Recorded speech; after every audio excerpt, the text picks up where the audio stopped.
Hello students, welcome to class 11th.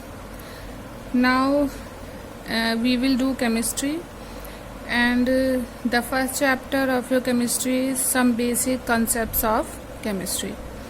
So in this chapter the things which are introduced you have learned them in class 9th standard also.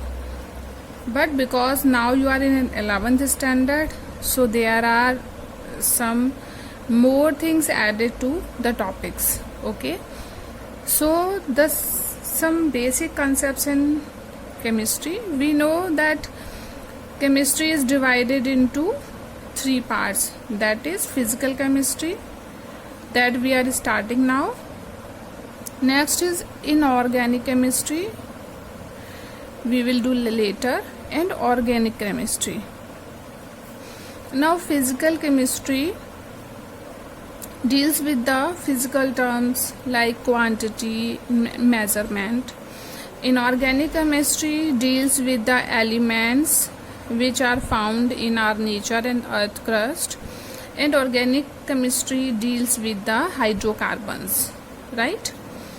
Now in other way we can say that chemistry deals with the composition, structure, properties and interaction of matter.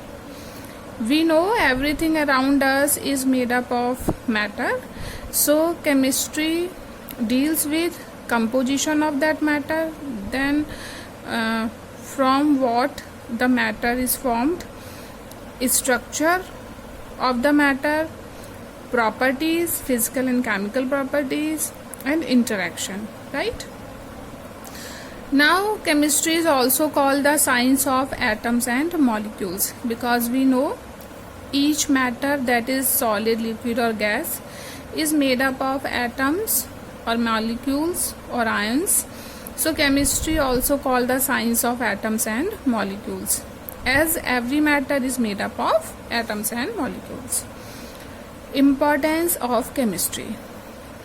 Now it is applicable in diverse areas like production of chemicals, production of fertilizers, acids, bases, salts, dyes, fibers, drugs, soaps, metals, alloys, etc.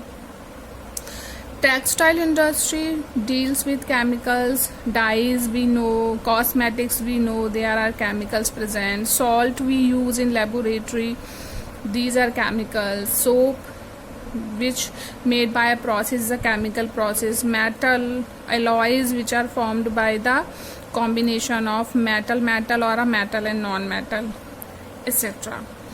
Now matter. What is matter? Anything that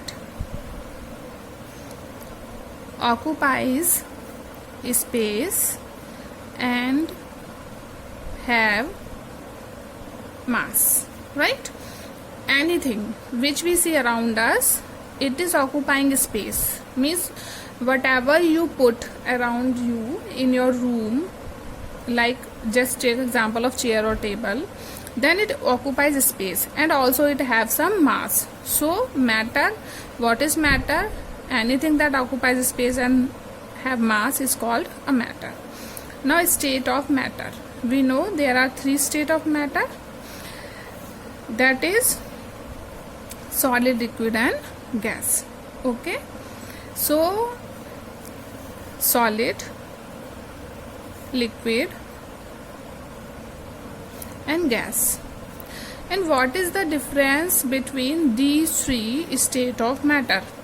So we can learn through this diagram also. Okay, so in first, which is solid, the constituent particles, atoms or molecules are arranged tightly. There is no molecular space or cellular space around them, so they cannot move from one position to the another. They can only vibrate to their mean positions. It means they can also can only do the oscillation, means they will vibrate from its mean position. It will do only vibrations. It will not go from one point to the another, right? Because there is no space around them. Liquid. In liquid, molecules have space between them, so they flow. Because they have space, so they have the characteristic to flow. And gases molecules are very far apart from each other, so they also flow. Now what does it mean? It means that these atoms, the atoms of solid matter, have a strong force of attraction.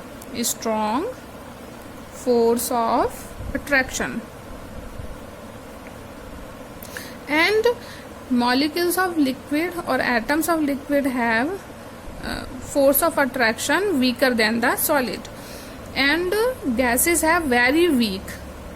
It is weaker than solid, and it is very weak, very weak force of attraction between them. Okay. Now classification of matter. Matter can be classified into mixtures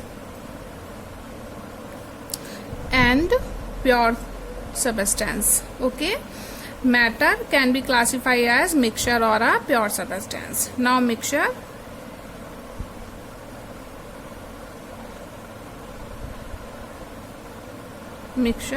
can be divided into two, that is homogeneous mixture and heterogeneous,